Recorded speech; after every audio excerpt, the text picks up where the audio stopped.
আমি কিন্তু কোথাও প্রার্থী হই নাই, আর কেন্দ্রীয় সিদ্ধান্ত হবো না, কারণ সারা দেশে আমার সফর করতে হবে।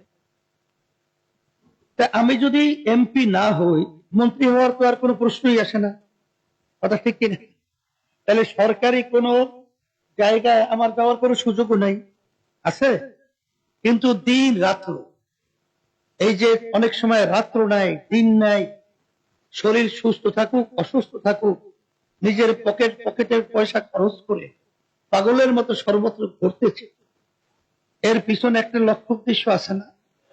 সেই লক্ষ্য উদ্দেশ্যটা হলো, আমরা দেশকে ভালোবাসি, আমরা ইসলামকে ভালোবাসি, আমরা মানুষকে ভালোবাসি।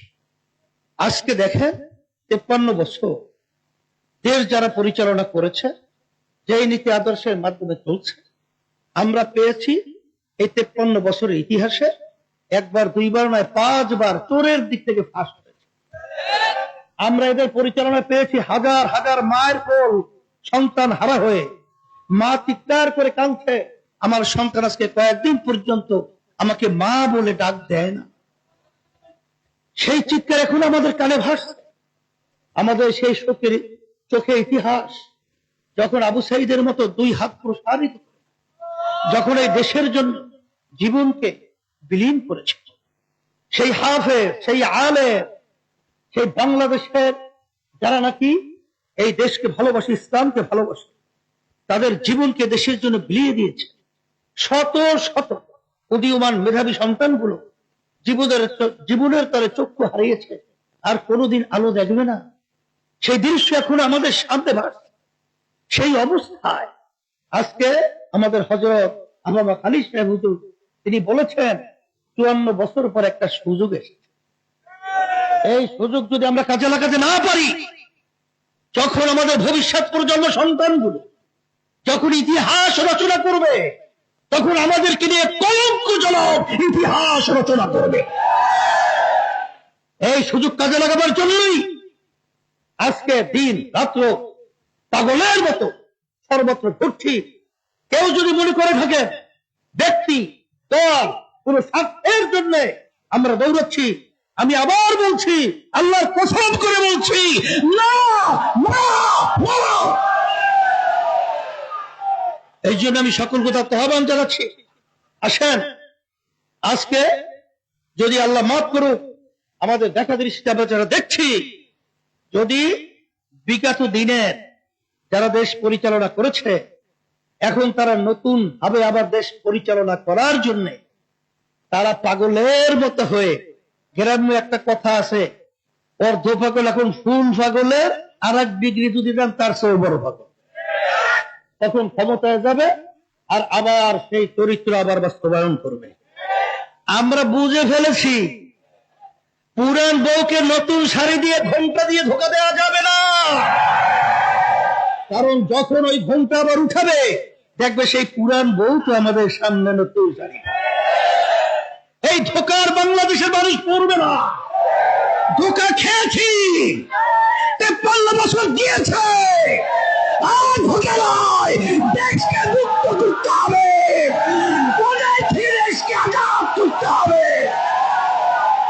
এই লক্ষ্যে পরিষ্কার ভাবে ঘোষণা করছি যে আজকে আমরা যারা দেখেছি, সংক্ষেপ কথা হলো এতটুকুই। শোনেন শোনেন কথা শোনেন, কথা তো বলেই যেতে হবে। আমরা যেটা আলোচনা পর্যালোচনার করার পরে পেয়েছি, এককভাবে যদি আবার এই ফ্যাসিস্টরা ক্ষমতায় আসে, তাহলে আমাদের এই দেশ রক্ষার জন্য, ইসলামের জন্য, মানবতার কল্যাণের জন্য, এবং যারা বিশেষ করে বৈষম্য দূর করার জন্য যারা জীবন দিয়েছে, পঙ্গু হয়েছে, চক্ষু হারিয়েছে, আবার সেই পিছনের রাস্তা দিয়া আবার সেই ফ্যাসিস্ট ঢুকবে। আবার সেই আমাদের দেশের বিদেশের আধিপত্যবাদীরা আমাদেরকে প্রিসক্রিপশনের মাধ্যমে আবার পরিচালিত করবে। এটা আমাদের সতর্ক হতে হবে। হ্যাঁ, তবে একটা কথা হলো, কাজ তো নিজের ব্যক্তি স্বার্থ, দলের স্বার্থের জন্য করি না, ভুল ত্রুটি হলেও আল্লাহ মাফ করবে।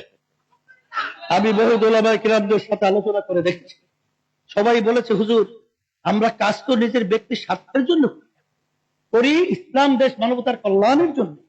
আল্লাহ রাব্বুল আলামিন আমাদের জন্য পথ খুলে দেবেন। আর আমার মন বলছে, আজকেও বলছে, আমি চুয়াডাঙ্গা বলেছিলাম যে আমাদের দেশের বড় বড় নেতারা, বিশেষ করে প্রধানমন্ত্রী শেখ হাসিনা, সে বলেছিল কি, হাসিনা পালায় না, ওরে গর্ব, ওরে দাম্ভিকতা, ওদিকে ভাত পাক করে খেয়েও যেতে পারে না।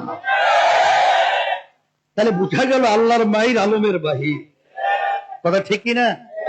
আল্লাহ রাব্বুল আলামিন এক জালেম এক ফ্যাসিস্টকে তাড়িয়ে আবার আমাদের উপরে আল্লাহ সেই জালেম ফ্যাসিস্ট চাঁদাবাজ চাপিয়ে দেবে, এটা আমার মন বলছে না।